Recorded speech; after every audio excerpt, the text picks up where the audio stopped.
کسی چیز کو قبول نہ کیا اور باطل کے آگے سر نہیں جھکایا، کمپرومائز نہیں کیا۔ آپ کمپرومائز کر لیتے نا تو ساری دنیا کے لیے ایک مثال بن جاتی کہ جناب جب بھی مشکل آئے کمپرومائز کر لو۔ امام حسین نے بھی تو کیا تھا، نہیں، آپ نے سر کٹا دیا مگر کمپرومائز نہیں کیا۔ یہ میسج ہے ہم تمام لوگوں کے لیے جو کہتے ہیں یار آفس کا ماحول ایسا ہے نا تو وہاں نماز نہیں پڑھ سکتا، ذرا ہمارا دوستوں کا ماحول ایسا ہے نا تو وہاں ڈریس مجھے ایسے ہی پہننا پڑتا ہے۔ ارے جناب یہاں جو ہے نا میں سنت پر عمل نہیں کر سکتا، فلاں ملک میں جاتا ہوں تو وہاں اس برائی سے نہیں بچ سکتا۔ ارے تم ماحول کی وجہ سے اپنے اعمال، اپنے دین، اپنے عقائد پر کمپرومائز کر لیتے ہو۔ سیکھو نواسۂ رسول صلی اللہ تعالی علیہ وسلم سے کہ کس طرح جان قربان کر دی مگر باطل سے کمپرومائز نہیں کیا۔ یہ رہتی دنیا کے لیے میسج ہے کہ امام حسین نے عظیم قربانی اس لیے دی کہ نانا کے دین کے پرچم کو بلند کر دیں۔ کیا خوبصورت شعر ہے نا کہ قتل حسین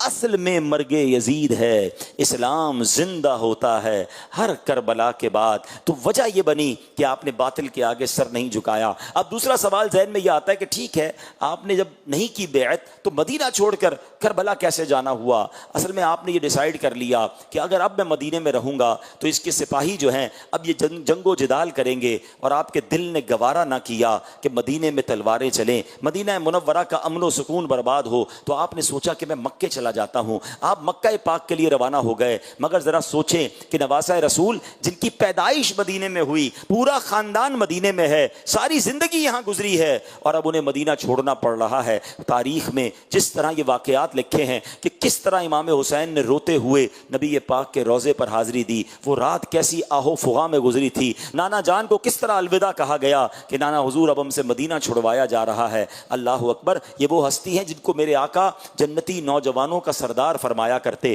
میرے آقا انہیں جنتی پھول فرمایا کرتے، نبی پاک انہیں چوما کرتے، یہ نبی پاک کے کاندھوں پر سواری کرتے۔ ایسا انٹریکشن، ایسا تعلق تھا، اور ان ظالموں نے امام حسین کو مدینہ چھڑوایا۔ آپ روتے ہوئے اشک بار آنکھوں سے مدینہ پاک سے مکہ پاک آ گئے۔ مگر اب کمال دیکھو کہ کوفہ سے مسلسل آپ کو پیغام آ رہے تھے کہ حضور ہم آپ کی بیعت کرنا چاہتے ہیں، ہم یزید کی بیعت نہیں کرنا چاہتے، آپ آئیے اور ہمیں اس کے ظلم و ستم سے بچائیے، اور ہم آپ کے ہاتھ پر بیعت کرنا چاہتے ہیں۔ اللہ اکبر، آپ کو معلوم تھا کہ یزید کے لشکر والے بڑے ظالم ہیں۔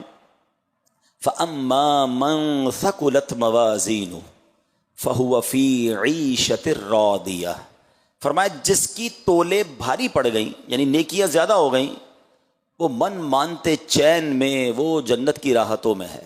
آگے فرمایا وَأَمَّا مَنْ خَفَّتْ مَوَازِينُهُ، جس کی تولے ہلکی پڑ گئیں، فَأُمُّهُ هَاوِيَةٌ وَمَا أَدْرَاكَ مَا هِيَ نَارٌ حَامِيَةٌ، فرمایا جس کی تولے ہلکی پڑیں اب وہ بھڑکتی ہوئی جہنم کی آگ میں ڈال دیا جائے گا۔ اب اس کے تحت حدیثیں ہیں کہ ایسے لوگ ہوں گے جن کی کچھ نیکیاں کم پڑ گئی ہوں گی یا کچھ گناہ زیادہ ہوں گے، وہ اپنی ماں کے پاس جائیں گے، اپنے والد کے پاس جائیں گے، اپنے دوستوں کے پاس جائیں گے، بٹ نو بڈی ہیلپ، کوئی ہیلپ نہیں کرے گا، ادھر کوئی جواب نہیں دے گا۔ ایون ماں بچے کو جواب نہیں دے گی، بیٹا ماں کو جواب نہیں دے گا، نفسا نفسی کا دور ہوگا۔ تو بتاؤ نا اس دن کی سینسٹیوٹی زیادہ یا آج کی بیلنس شیٹ زیادہ امپورٹنٹ ہے؟ اس دن بیلنس شیٹ آؤٹ ہو گئی تو مارے جائیں گے۔ اچھا ادھر کوئی کسی کو نیکی نہیں دے گا، گناہ نہیں لے گا، ہم جائیں گے کدھر؟ اچھا تھوڑی دیر کے لیے ایک سینیریو ذہن میں بناتے ہیں کہ میزان عمل لگا ہوا ہے اور ایک ایسا بندہ ہے جس کا صرف ایک گناہ زیادہ ہے، وزن میں ایک گناہ زیادہ ہے، اگر وہ ایک گناہ کم ہو جائے تو وہ جنت میں چلا جائے، یا ایک نیکی کم ہے وہ اس سے مل جائے تو وہ جنت میں چلا جائے گا۔ ٹرائی ٹو انڈرسٹینڈ اس کی حسرت کا، اس کی یوں سمجھیے کہ تکلیف کا عالم کیا ہوگا، اور اس کو کیا کیا یاد آئے گا، یار کاش وہ گناہ نہ کرتا، کاش وہ میں حرام نہ دیکھتا، کاش وہاں جھوٹ نہ بولتا، یا اس کو کتنی نیکیاں یاد آئیں گی کہ تھوڑے درود اور پڑھ لیتا، تھوڑے نفل اور پڑھ لیتا، تھوڑے سجدے اور کر لیتا، دو چار نیکیاں اور بڑھ جاتی تو میرا جنت، یہ دیکھو سب جنت میں جا رہے ہیں اور مجھے روکا ہوا ہے۔ اللہ اکبر۔ اب آؤ میں آپ کو بتاتا ہوں there is a way to sort out اور بیلنس your بیلنس شیٹ۔ ایک طریقہ ہے کہ اگر اس کو دنیا میں اپنا لینا تو بیلنس شیٹ کمال طریقے سے بیلنس ہو سکتی ہے۔ اب حدیث دوبارہ سنو، آقا فرماتے جو ایک بار درود پڑھتا ہے 10 نیکیاں لکھی جاتی ہیں، 10 گناہ کم ہوتے ہیں۔ ہر درود میرے نامہ اعمال کو، میزان عمل کو کس شاندار انداز سے بہتر کر رہا ہے. اچھا دیکھیے یہ ہم سب کو پتا ہے. اگر اللہ نہ کرے مثال کے طور پہ ہم میں سے کسی کا آج انتقال ہو جائے، ہمارے گناہ نیکیوں سے زیادہ ہی ہیں. میں چلے آپ کے بارے میں نہیں کہتا، مجھے اپنے بارے میں پتا ہے کہ ہماری نیکیوں کا تو پہلے پتہ ہی نہیں قبول ہوں گی کہ نہیں، اس میں تو پتہ نہیں کتنی ملاوٹیں ہیں، ریاکاری، تو دکھلاوا، تو اخلاص کی کمی، گناہ ہی گناہ ہے. تو بیلنس شیٹ اگر اس طرح تولی گئی تو پھنس جائیں گے. ہاں درود پاک پڑھتا رہوں تو گناہ کم ہوتے جائیں گے، نیکیاں بڑھتی جائیں گی. اب سوچو یہ کیسا وظیفہ ہے. یہ وہ شاندار کمال کا وظیفہ ہے کہ پڑھتے جاؤ، ہر درود پر تمہاری نیکیوں کا پلڑا بھاری ہوتا جائے گا، گناہوں کا پلڑا ہلکا ہوتا جائے گا. اب آپ کی مرضی ہے کتنے درود پڑھنے ہیں. تو چلتے پھرتے اٹھتے بیٹھتے جتنا ہو سکے کثرت کے ساتھ درود پاک پڑھا کریں، ساتھ تسبیح رکھا کریں. تقریباً لوگ آج کل واک کرتے ہیں، اچھی بات ہے، واک کرنا صحت کے لیے اچھا ہے، اور اچھی نیت سے کرے تو ثواب بھی ملے گا. مگر کیا ہی اچھا ہو کہ اگر واکنگ ٹائم کو ہم درود ٹائم بنا دیں. جب واک کریں شوز پہنتے ہیں، بعض اوقات لوگ ڈریس بھی چینج کرتے ہیں، اب تسبیح بھی ساتھ لے لیں، بغیر تسبیح کے واک نہ کریں. آپ بلیو کریں 30-40 منٹس کی آپ کی واک بھی کمپلیٹ ہو جائے گی. میرا خیال ہے تقریباً 1200 درود پاک بھی پورے ہو جائیں گے. اور جدھر جدھر چلتے چلتے درود پڑھو گے نا وہ زمین بھی گواہ ہو جائے گی. تو اور کیا چاہیے. تو جتنا ہو سکے آپ اپنا ٹائم نکالیں اور درود پاک پڑھیں. آئیے محبت کے ساتھ باواز بلند درود پاک پڑھیں. صلو علی الحبیب صلی اللہ تعالی علی محمد صلی اللہ علیہ وسلم. اسلامی مہینے کا، اسلامی کیلنڈر کا آخری مہینہ ذوالحجہ، پہلا مہینہ محرم الحرام، یہ دونوں مہینے ہمیں کیا پیغام دیتے ہیں؟ The message of last month and the first month, دونوں کا پیغام قربانی ہے. ذوالحجہ میں ہم حضرت ابراہیم کی سنت کو ادا کرتے ہوئے قربانی کرتے ہیں، اور کربلا والوں کی قربانی ہمیں محرم میں یاد آتی ہے. آج میں یہ چاہوں گا کہ نارملی ہم بہت ساری ہسٹری آف اسلام کو پڑھتے ہیں، سنتے ہیں، سالانہ سنتے ہیں، لیکن اپنے لیے اس میں سے کیا میسج لیتے ہیں؟ امپلیمنٹیشن کیا ہوتی ہے ہماری لائف میں؟ کسی کی زندگی میں 40 بار محرم آ چکا ہوگا، 30 بار محرم آیا ہوگا، 25-30 بار قربانی کی ہوگی، کئی ایسے ہوں گے جنہوں نے حج بھی کیا ہوگا. یہ سارے ایونٹ تو آئے، مگر ان تمام ایونٹ سے میں نے ایکسٹریکٹ کیا اپنے لیے حاصل کیا. تو آج میں ہائی لائٹ صرف بتاتا جاؤں گا اور آپ غور کرتے جائیں کہ واقعی یہ سارے میسیجز ہیں ہمارے لیے، مگر ہم اس میں سے کیا لے رہے ہیں. سب سے پہلے ہم بات کریں گے حج کی. کئی لاکھ مسلمانوں نے حج کیا، ہر سال کرتے ہیں. حج میں کتنے پیغام ہیں؟ اچھا پیغام لینا کیسے چاہیے وہ میں ایک چھوٹی سی پہلے آپ کو مثال دے دیتا ہوں. ایک بزرگ جو تھے وہ کپڑے کے بہت بڑے یوں سمجھے بیوپاری تھے، اور کپڑا انہوں نے سینے میں بڑی اچھی مہارت کی ہوئی تھی. کپڑا تیار کیا اور بنانے کے بعد اس کی کاریگری کرنے کے بعد اپنے سے بڑے ایکسپرٹ کو انہوں نے پیش کیا کہ یہ دیکھیں اس کی قیمت بتائیں کتنے میں بکے گا. اب وہ زیادہ ایکسپرٹ تھا، زیادہ باریک بین تھا، اس نے اس کپڑے کے اندر خامیاں نکالنا شروع کر دی کہ یہ بھی ہے تو اس میں یہ بھی ہے تو اس میں یہ بھی پرابلم ہے. وہ بزرگ زاروں کی طرح رونے لگے. تو وہ کپڑے کا تاجر کہتا ہے حضرت آپ ناراض نہ ہوں، میں اچھی پرائز دے دیتا ہوں، آپ رونے کیوں لگ گئے ہیں؟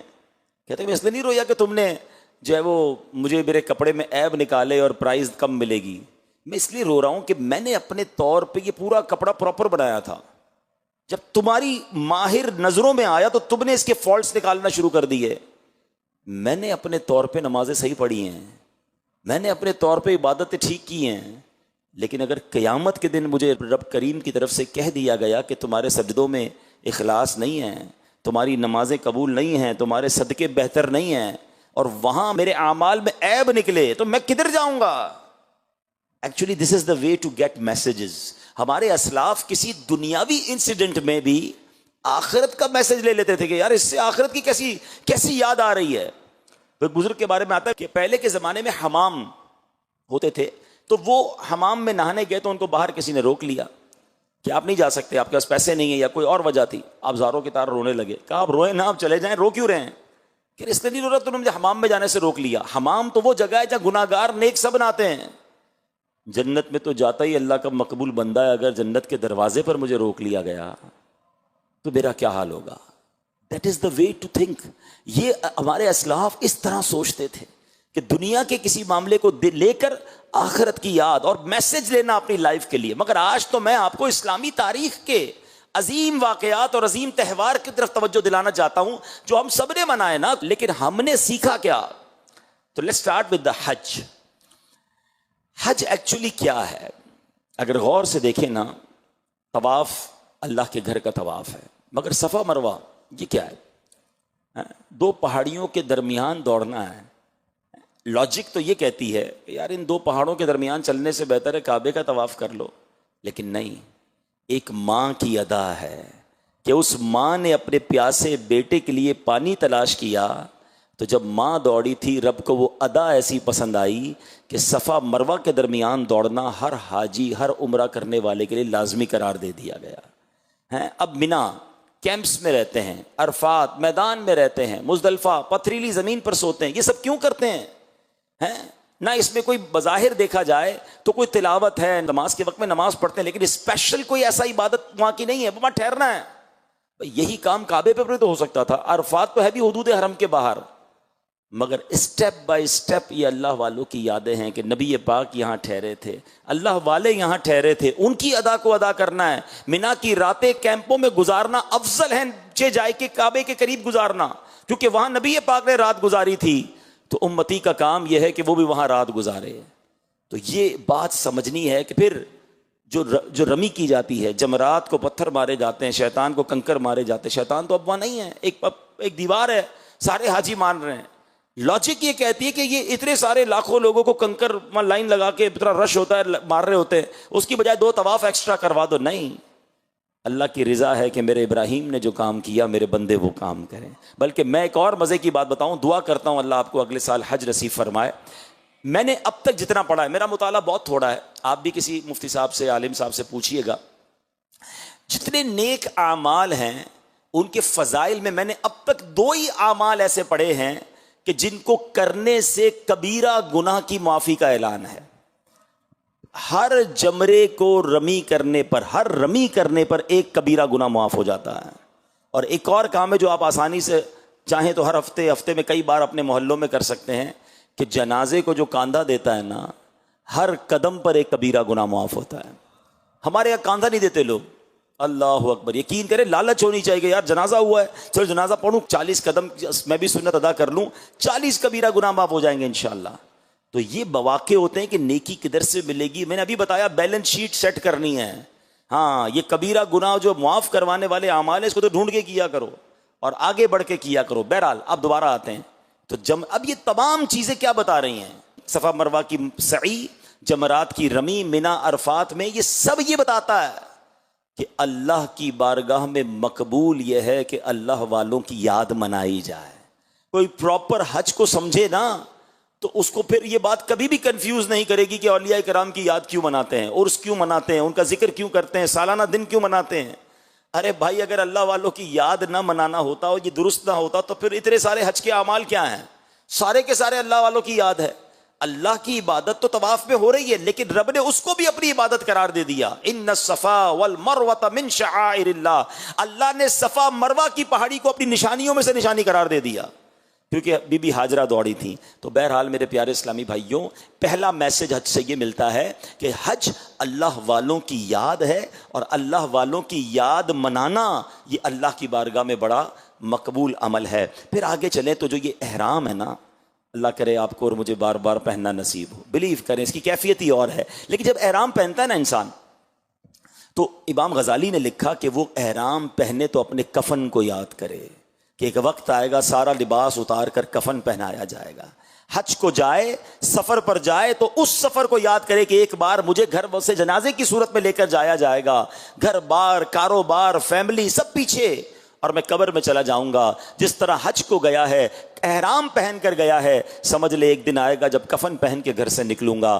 ایک اور بات امام غزالی لکھتے ہیں, کعبے کا دیدار کرے تو غلاف کعبہ پکڑ کر یہ اپنے آپ کو احساس دلائے, آج کعبے سے ملاقات کے لیے آیا ہوں, ایک دن آئے گا جب رب کی ملاقات کے لیے حاضر ہوں گا. Actually every step have message. ٹھیک ہے, اچھا پھر آگے چلتے ہیں. اسی آپ میں ہم میں سے کئی لوگوں نے حج نہیں کیا, لیکن قربانی ہم میں سے بہت سو نے کی ہوگی, یا کہیں نہ کہیں اس معاملات سے ہم ان ٹچ رہے ہوں گے. یہ قربانی دراصل کیا ہے؟ کبھی اس کو سمجھنے کی کوشش کی؟ یہ کوئی چھوٹی قربانی نہیں تھی. لوگ سمجھتے ہیں کہ حضرت اسماعیل علیہ الصلوۃ والسلام کو ذبح کرنے چلے. اگر اس کی پوری ڈیپتھ پہ جائے نا تو میں کہتا ہوں رونگٹے کھڑے ہو جاتے ہیں. سب سے پہلے سمجھیے کہ حضرت ابراہیم علیہ الصلوۃ والسلام کو حضرت اسماعیل ملے کیسے؟ ہاں، آپ مسلسل اللہ کی بارگاہ میں دعا کرتے رہے، اور آپ کی دعا پتہ ہے کیا تھی؟ اسمع یا ایل، اسمع یا ایل. اسمع عربی زبان کا لفظ ہے، ایل عبرانی زبان کا لفظ ہے. اسمع کے معنی بنتے سن لے، ایل کے معنی اے پروردگار، اے میرے مالک سن لے، مجھے اولاد دے. آپ مسلسل دعا کرتے رہے، جب جا کے حضرت اسماعیل ملتے ہیں. کسی کے یہاں 10 سال بعد بیٹا ہونا، وہ پیر نہیں رکھنے دیتا بچے کو زمین پہ، بڑے سالوں بعد ہوا ہے. اور اس کے بعد اب آپ جب وہ بچہ کچھ چند سالوں کا ہو جاتا ہے تو آپ کو حکم دیا جاتا ہے کہ اس کو قربان کرنا ہے، اللہ کی راہ میں قربان کرنا ہے. اچھا، یہاں ایک اور بات وہ بھی آپ کو پتا ہوگا، یہ حضرت ہاجرہ جو دوڑی تھی وہ کن کے لیے دوڑی تھی؟ وہ بھی حضرت اسماعیل کے لیے دوڑی تھی. بیٹا پیدا ہوتا اور حکم دیا گیا کہ ان کو کعبے کے قریب چھوڑ کر چلے جائیں. ماں اور بیٹے کو چھوڑ کر آپ چلے گئے اس بیابان کے اندر. یہ کتنی بڑی قربانی تھی، کیونکہ اللہ کا حکم تھا. اور پھر حضرت اسماعیل کے قدموں سے زمزم کا جاری ہونا. اور آپ تو سمجھدار لوگ ہیں، پڑھے لکھے ہیں، کہ اس زمانے میں بلکہ اب بھی دنیا میں جہاں پانی ہوتا ہے وہیں زندگی ہوتی ہے، وہیں آبادی ہوتی ہے. زمزم کا شروع ہونا، مکے کی آباد کاری شروع ہونا، اور آہستہ آہستہ مکہ ایسا آباد ہوا کہ پوری دنیا کا مرجع بنا. پھر کعبے کی اثر نو تعمیر ہونا. یہ حضرت اسماعیل اور حضرت ابراہیم جو ہے نا، یقین کریں وہ ہستیاں ہیں، ان کے اتنے احسانات ہیں کہ پڑھے تو انسان کا ایمان تازہ ہو جاتا ہے. اب ذرا سنیے گا، آپ کو یہ کہا گیا کہ بچے کو قربان کرنا ہے، اللہ کی راہ میں ذبح کرنا ہے. آپ ایک دن تو سوچتے رہے کیونکہ خواب میں یہ حکم دیا گیا تھا. دوسرے دن آپ کو یقین آ گیا. تیسرے دن آپ نے بچے کو لے کر جانا چاہا، لیکن کمال دیکھیں کہ اپنے بچے سے مشورہ بھی کیا ہے. اب بیٹا دیکھو کیسی فرما بردار. آپ نے جو مشورہ کیا وہ بھی قرآن میں موجود ہے. پہلے آپ نے اپنے بیٹے سے کیا کہا؟ یا بنی انی ارا فی المنام انی اذبحک فانظر ماذا تری. اے میرے بیٹے، میں نے خواب میں دیکھا ہے کہ میں تجھے ذبح کرتا ہوں، اب تو دیکھ تیری کیا رائے ہے. کسی کو ذبح کرنے کے لیے رائے پوچھیں گے تو کیا رائے دے گا؟ اچھا، عمر 7 سال، ایک روایت کے مطابق 9 سال، اتنی کم سنی ہے. مگر تربیت ابراہیمی دیکھو کہ وہ بیٹا کہتا ہے اے میرے والد کیجئے جس کا آپ کو حکم دیا جا رہا ہے، آپ مجھے صابر پائیں گے، صبر کرنے والا پائیں گے. اللہ اکبر. اچھا، جب آپ لے کر گئے نا اپنے بیٹے کو تو شیطان مختلف روپ میں آپ کے سامنے آیا اور آپ نے فرشتوں کے کہنے پر اسے کنکر مارے. یہ وہ رمی ہے جو آج حاجی کرتے ہیں. مگر یاد تو کیجئے کہ یہ کیسی رمی تھی، یہ کیسا کمال تھا کہ اس وقت باپ بیٹے کو ذبح کرنے جا رہا ہے اور شیطان بیچ میں آ کر ورغلانے کی کوشش کر رہا ہے. اور اس کے بعد وہ بیٹا کیسا فرما بردار کہ جب ذبح کرنے کا وقت آیا نا تو بیٹا کہتا ہے بابا جان ایک دو کام کیجئے کہ آپ مجھے ذرا اچھی طرح باندھ دیجئے تاکہ میں جب زور سے ہلوں گا تو ایسا نہ ہو کہ جو ہے میرے خون سے آپ کے کپڑے خراب ہو جائیں. اور بابا جان دوسری بات یہ ہے کہ آپ مجھے الٹا لٹا دیجئے تاکہ مجھے ذبح کرتے وقت آپ میرے چہرے کو نہ دیکھیں، آپ کو زیادہ تکلیف ہوگی. اچھا بابا جان چھری کو زیادہ تیز کر دیجیے گا تاکہ وہ گلے پر جلدی چل جائے، مجھے بھی کم تکلیف ہوگی. اور میرے اس عمل کے بعد مجھے جب آپ گلا میرا کاٹ دیں، ذبح کر دیں تو میرا لباس میری ماں کو دے دیجیے گا، تھوڑا اسے تسلی ہو جائے گی. کبھی سوچا یہ باتیں کتابوں میں تو ہیں، قربانی کتنی بڑی ہے. باپ کے دل پر کیا گزری ہوگی، بیٹے کا عمل کیسا ہوگا. آج وہ لوگ جو تھوڑی سی کوئی قربانی دینے کے لیے تیار نہیں ہے، نہ وقت کی قربانی نہ مال کی قربانی. آج کسی کو کہو بھائی آؤ مسجد میں ٹائم نہیں ہے، کچھ دین کے لیے 2-3 دن دے دیں، نہیں بھائی بہت مصروف ہوں، کاروبار ہے، جاب ہے. وہ کیسے خاندان تھے، اللہ کا حکم سب کچھ قربان. اور پھر اس کے بعد جو کمال ہوا ہے نا کہ جب آپ نے چھری پھیری، اچھا آپ نے چھری پھیر دی تھی، یاد رہے آپ نے اپنا کام کر دیا تھا، وہ تو کر چکے جو کرنی بشر کی ہے. مگر پھر کیا ہوا کہ حکم الہی ہوتا ہے جبریل امین کو کہ جنتی مینڈا لے کر جائیں. اچھا جو جنتی مینڈا لے کر جبریل امین آئے نا، پھر اب آپ تو اپنے بیٹے کو لٹایا ہوا ہے، چھری ہاتھ میں ہے اور آپ ذبح کر رہے ہیں. جبریل امین تو آسمانوں سے آ رہے ہیں، تو اوپر سے جبریل امین نے آواز لگائی اللہ اکبر اللہ اکبر. حضرت ابراہیم نے جب اوپر دیکھا آسمانوں کی طرف تو دیکھا تو جبریل آ رہے ہیں، تو آپ سمجھ گئے کہ یہ آزمائش جو ہے اب ختم ہو گئی ہے. تو حضرت ابراہیم نے بے ساختہ کیا کہتے ہیں؟ لا الہ الا اللہ واللہ اکبر۔ جب حضرت ابراہیم نے یہ کہا تو حضرت اسماعیل جو لیٹے ہوئے تھے وہ بھی سمجھ گیا کہ لگتا ہے معاملہ اللہ کی طرف سے جو ہے وہ کوئی اور حکم آ گیا ہے اور قربانی قبول کر لی گئی ہے اور فدیہ آ گیا ہے۔ تو آپ نے کہا اللہ اکبر وللہ الحمد۔ اب پتہ ہی جو آپ عید کے دنوں میں تسبیح پڑھتے ہیں ایسی پڑھ رہے ہوتے ہیں، کبھی اس کا سینیریو، اس کا بیک گراؤنڈ تو سمجھو۔ اس سے مقبول تسبیح کون سی ہوگی جس کے ابتدائی الفاظ حضرت جبرائیل نے کہے، درمیانی الفاظ حضرت ابراہیم نے کہے اور آخری الفاظ جو کہے وہ حضرت اسماعیل نے ادا کیے ہیں۔ یہ تسبیح ہی قربانی کی کیسی عظیم داستان بیان کرتی ہے کہ ملی کیسے موقع پر کہ جب باپ بیٹے کے اوپر پیر رکھ کر چھری چلا رہا ہے اور اللہ کی راہ میں قربان کر رہا ہے اور جنتی مینڈھا آ رہا ہے، اس سینیریو کو یاد کر کے جب اس تسبیح کو پڑھتے ہیں تو ایمان تازہ ہو جاتا ہے کہ سبحان اللہ، یہ کیا عظیم قربانی ہے۔ آج ہم پر احسان تو دیکھو رب کا، ہمیں کہا بکرا، بکری، دمبا، گائے، اونٹ ذبح کر دو، تمہاری قربانی ہو جائے گی۔ ہمیں نہیں کہا کہ اپنا بچہ قربان کرو، ہمیں نہیں کہا کہ آپ اپنا ایک ہاتھ کاٹ کے قربان کر دو۔ اللہ نے کتنی بڑی ہم پر آسانی کی ہے۔ اچھا قربانی بھی اس پر ہے جس پر مال ہے، مال نہیں تو قربانی بھی نہیں ہے۔ اتنی آسانیاں ہیں مگر اصل قربانی وہ تھی حضرت ابراہیم علیہ الصلوۃ والسلام نے دی۔ اب ذرا اس تصور میں، پہلے کئی بار یہ تسبیح پڑھی ہوگی، آج ذرا اس تصور میں یہ تسبیح پڑھو تو ایمان تازہ ہوگا۔ اللہ اکبر اللہ اکبر لا الہ الا اللہ واللہ اکبر اللہ اکبر وللہ الحمد۔ اللہ پاک اس عظیم قربانی کے صدقے ہم سب کی بھی قربانیوں کو قبول فرمائے اور ہمیں دین متین کی خاطر قربانی دینے کی توفیق عطا فرمائے۔ اب آئیے یوم عاشور، واقعہ کربلا ہیں، ساری دنیا لرز جاتی ہے جب بھی اس واقعے کا ذکر ہوتا ہے۔ 1400 سال ہو گئے ہیں مگر جب بھی پڑھتے ہیں، جب بھی سنتے ہیں، دل پر ایک غم کی کیفیت طاری ہو جاتی ہے۔ اب تھوڑا سا میں چاہوں گا کہ ہائی لائٹس کے طور پر پوائنٹس وائز آپ کو سمجھاتا جاؤں کہ واقعہ کربلا میں ہمارے لیے کیا کیا میسج ہیں۔ سب سے پہلے یہ واقعہ کربلا ہوا کیوں؟ What is the reason behind this?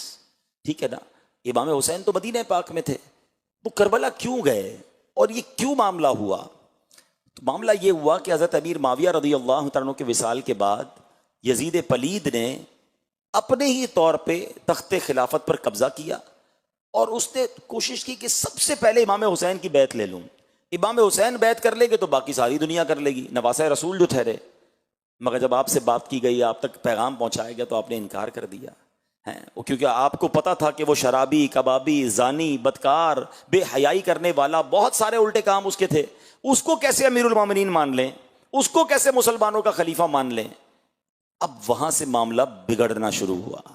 پہلا میسج، امام حسین کو بڑی آفرز تھیں کہ آپ قبول کر لیں، پھر آپ کی تو وظائف باندھ دیے جائیں گے، آپ کو بڑی لگژریز دی جائیں گی۔ آپ نے کسی چیز کو قبول نہ کیا اور باطل کے آگے سر نہیں جھکایا، کمپرومائز نہیں کیا۔ آپ کمپرومائز کر لیتے نا تو ساری دنیا کے لیے ایک مثال بن جاتی کہ جناب جب بھی مشکل آئے کمپرومائز کر لو۔ امام حسین نے بھی تو کیا تھا، نہیں، آپ نے سر کٹا دیا مگر کمپرومائز نہیں کیا۔ یہ میسج ہے ہم تمام لوگوں کے لیے جو کہتے ہیں یار آفس کا ماحول ایسا ہے نا تو وہاں نماز نہیں پڑھ سکتا، ذرا ہمارا دوستوں کا ماحول ایسا ہے نا تو وہاں ڈریس مجھے ایسے ہی پہننا پڑتا ہے۔ ارے جناب یہاں جو ہے نا میں سنت پر عمل نہیں کر سکتا، فلاں ملک میں جاتا ہوں تو وہاں اس برائی سے نہیں بچ سکتا۔ ارے تم ماحول کی وجہ سے اپنے اعمال، اپنے دین، اپنے عقائد پر کمپرومائز کر لیتے ہو۔ سیکھو نواسہ رسول صلی اللہ تعالی علیہ وسلم سے کہ کس طرح جان قربان کر دی مگر باطل سے کمپرومائز نہیں کیا۔ یہ رہتی دنیا کے لیے میسج ہے کہ امام حسین نے عظیم قربانی اس لیے دی کہ نانا کے دین کے پرچم کو بلند کر دیں۔ کیا خوبصورت شعر ہے نا کہ قتل حسین اصل میں مرگ یزید ہے، اسلام زندہ ہوتا ہے ہر کربلا کے بعد۔ تو وجہ یہ بنی کہ آپ نے باطل کے آگے سر نہیں جھکایا۔ اب دوسرا سوال ذہن میں یہ آتا ہے کہ ٹھیک ہے آپ نے جب نہیں کی بیعت تو مدینہ چھوڑ کر کربلا کیسے جانا ہوا؟ اصل میں آپ نے یہ ڈیسائیڈ کر لیا کہ اگر اب میں مدینے میں رہوں گا تو اس کے سپاہی جو ہیں اب یہ جنگ و جدال کریں گے، اور آپ کے دل نے گوارا نہ کیا کہ مدینے میں تلواریں چلیں، مدینہ منورہ کا امن و سکون برباد ہو، تو آپ نے سوچا کہ میں مکے چلا جاتا ہوں۔ آپ مکہ پاک کے لیے روانہ ہو گئے، مگر ذرا سوچیں کہ نواسہ رسول جن کی پیدائش مدینے میں ہوئی، پورا خاندان مدینے میں ہے، ساری زندگی یہاں گزری ہے، اور اب انہیں مدینہ چھوڑنا پڑ رہا ہے۔ تاریخ میں جس طرح یہ واقعات لکھے ہیں کہ کس طرح امام حسین نے روتے ہوئے نبی پاک کے روضے پر حاضری دی، وہ رات کیسی آہو فغاں میں گزری تھی، نانا جان کو کس طرح الوداع کہا گیا کہ نانا حضور اب ہم سے مدینہ چھڑوایا جا رہا ہے۔ اللہ اکبر! یہ وہ ہستی ہیں جن کو میرے آقا جنتی نوجوانوں کا سردار فرمایا کرتے، میرے آقا انہیں جنتی پھول فرمایا کرتے، نبی پاک انہیں چوما کرتے، یہ نبی پاک کے کاندھوں پر سواری کرتے۔ ایسا انٹریکشن، ایسا تعلق تھا، اور ان ظالموں نے امام حسین کو مدینہ چھڑوایا۔ آپ روتے ہوئے اشک بار آنکھوں سے مدینہ پاک سے مکہ پاک آ گئے۔ مگر اب کمال دیکھو کہ کوفہ سے مسلسل آپ کو پیغام آ رہے تھے کہ حضور ہم آپ کی بیعت کرنا چاہتے ہیں، ہم یزید کی بیعت نہیں کرنا چاہتے، آپ آئیے اور ہمیں اس کے ظلم و ستم سے بچائیے، اور ہم آپ کے ہاتھ پر بیعت کرنا چاہتے ہیں۔ اللہ اکبر! آپ کو معلوم تھا کہ یزید کے لشکر والے بڑے ظالم ہیں، مگر جب کوفیوں کی لیٹر آئے، کوفیوں کے مکتوب آئے، تو یہ آپ کے منصب کا تقاضا تھا کہ کیسے ڈینائی کر دیتے۔ امام حسین اسلام کے بہت بڑے داعی تھے، حق کی بات کرنے والے تھے، عظیم مبلغ اسلام تھے۔ آپ نے فرمایا اگر میں کوفہ نہ گیا تو قیامت کے دن اگر کوفے والے کھڑے ہو گئے بارگاہ الہی میں کہ یا اللہ ہم تو امام کی بیعت کرنا چاہتے تھے، ہم اس بدکار یزید کی بیعت نہیں کرنا چاہتے تھے، مگر امام ہمارے پاس نہیں آئے تو میں اللہ کی بارگاہ میں کیا جواب دوں گا؟ یہ دین کی خاطر قربانی کا جذبہ دیکھو کہ جان کی پرواہ نہ کی، اور آپ نے کہا میں سفر کروں گا۔ بڑے بڑے صحابہ کرام نے آپ کو روکا، منع کیا، یہ آپ کو دھوکہ دیں گے، انہوں نے پہلے بھی لوگوں کو دھوکہ دیا ہے، مگر آپ نے کہا نہیں، ان کے میرے پاس لیٹر آئے ہوئے ہیں، میرا منصب اس بات کی اجازت نہیں دیتا کہ میں مسلمان پریشان ہوں، مجھے پکار رہے ہوں اور میں ان کی مدد کو نہ جاؤں اور میں دین کی بات کرنے نہ جاؤں۔ اللہ اکبر! یہ امام حسین کا ڈیسیشن لینا، یہ آپ کا ٹریول اختیار کرنا۔ حالانکہ ایک اور بات ذہن میں رہے کہ امام حسین وہ شخصیت ہیں جن کی پیدائش کے وقت سے شہادت کی خبر مشہور تھی۔ نبی پاک نے پہلے ہی صحابہ کو بتا دیا تھا کہ حسین کو شہید کیا جائے گا، بلکہ مولا علی شیر خدا کرم اللہ تعالی وجہ الکریم کو تو یہ بھی معلوم تھا کہ کربلا کے میدان میں شہید ہوں گے۔ کربلا کی بٹی آپ کو دکھائی گئی، نبی پاک علیہ الصلوۃ والسلام کی بارگاہ میں فرشتے لے کر آئے، تو یہ سب کو معلوم تھا، مگر پھر بھی کربلا کا سفر ہو رہا ہے، پھر بھی کوفہ کا سفر ہو رہا ہے۔ تو اس سے ایک اور بات پتہ چلتی ہے، دیکھیں نبی پاک تو وہ ہیں کہ لوگ آ کر دعا کرواتے، اپنے کام کروا لیتے تھے۔ صحابہ کہتے بارش چاہیے، آقا ہاتھ اٹھاتے بارش برستی، صحابہ کہتے بارش رکوائیے، آقا ہاتھ اٹھاتے بارش رک جاتی۔ جو نبی چاند کو اشارہ کر کے دو ٹکڑے کر دے، وہ نبی کیا اپنے نواسے سے یہ آفت ٹل جائے اس کی دعا نہیں کر سکتے تھے؟ بی بی فاطمہ کہتی بابا جان آپ کو اتنا پیار ہے حسین سے، آپ دعا کیجئے کہ اس کو شہید نہ کیا جائے، اس پر ظلم نہ کیا جائے، یہ آفت ٹل جائے۔ مولا علی کہتے نبی پاک علیہ الصلوۃ والسلام سے یہ سارا خاندان وہ ہے جو سارے جہان کے لیے دعائیں کرنے والا، مگر اپنے بیٹے کے لیے دعا نہ کی۔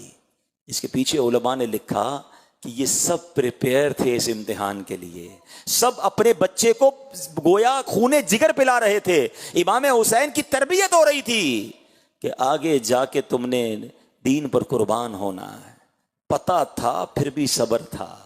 ہمارا حال کیا ہے؟ اللہ اکبر! یہ بہت کمال کا میسج ہے اگر ہم سمجھیں کہ انہیں معلوم تھا کہ اتنی بڑی آزمائش ہونے والی ہے، پھر بھی شکوہ نہیں ہے، پھر بھی جناب اللہ کی بارگاہ میں کوئی کمپلین نہیں ہے، زباں پر شکوہ رنج و علم لایا نہیں کرتے، نبی کے نام لیوا غم سے گھبرایا نہیں کرتے۔ بہت سارے اس میں تو پیغام ملتے ہیں نا۔ لوگ آج کل عجیب عجیب باتیں کرتے ہیں کہ یار میں تو نماز بھی پڑھتا ہوں، روزے بھی رکھتا ہوں، صدقہ بھی دیتا ہوں، میرے مسئلے حل نہیں ہوتے، میری پریشانی دور نہیں ہوتی، پتہ نہیں میرا کیا قصور ہے۔ ارے اللہ کے بندو، اول تو یہ کہنا نہیں چاہیے میرا کیا قصور ہے، ہم تو ہیں ہی قصوروار، لیکن اگر کسی نیک شخصیت پر واقعی آزمائش آ رہی ہے تو مجھے بتاؤ نا کربلا والوں سے زیادہ نیک کون تھا؟ انہیں بھی تو امتحان آیا نا، اور وہ امتحان میں کامیاب ہوئے۔ اور آج ہم چھوٹی سی آزمائش پر شکوے، شکایات، کمپلین نہ کریں۔ ایسا امیر اہل سنت بڑا پیارا میسج دیتے ہیں، فرماتے ہیں پیارے مبلغ، معمولی سی مشکل پہ تو گھبراتا ہے، پیارے مبلغ معمولی سی مشکل پہ تو گھبراتا ہے؟ دیکھ حسین نے دین کی خاطر سارا گھر قربان کیا. امام حسین نے تو پورا گھر قربان کر دیا نا. اچھا پھر کیا ہوا؟ آپ مدینے سے مکے آ گئے اور آپ نے مزید کنفرمیشن کے لیے حضرت مسلم بن عقیل کو بھیجا. وہ وہاں گئے تو کوفے والوں نے ہزاروں کی تعداد میں آپ کی بیعت کر لی اور انہوں نے لیٹر لکھ دیا کہ حضور یہاں تو معاملات بہت اچھے ہیں, ہزاروں لوگ میرے ہاتھ پر بیعت کر چکے ہیں, آپ آئیے, وہ آپ کا انتظار کر رہے ہیں. اب 3 ذوالحجہ کو امام عالی مقام, امام عرش مقام مکے سے کوفہ کے لیے روانہ ہوتے ہیں. ذرا سوچیے یہ کون سے دن ہوتے ہیں؟ 3 ذوالحجہ اور 9 ذوالحجہ میں کتنا فرق ہے؟ 5-6 دن کا فرق ہے. حج کے لیے ساری دنیا سے لوگ مکے آ رہے ہیں, مگر امام حسین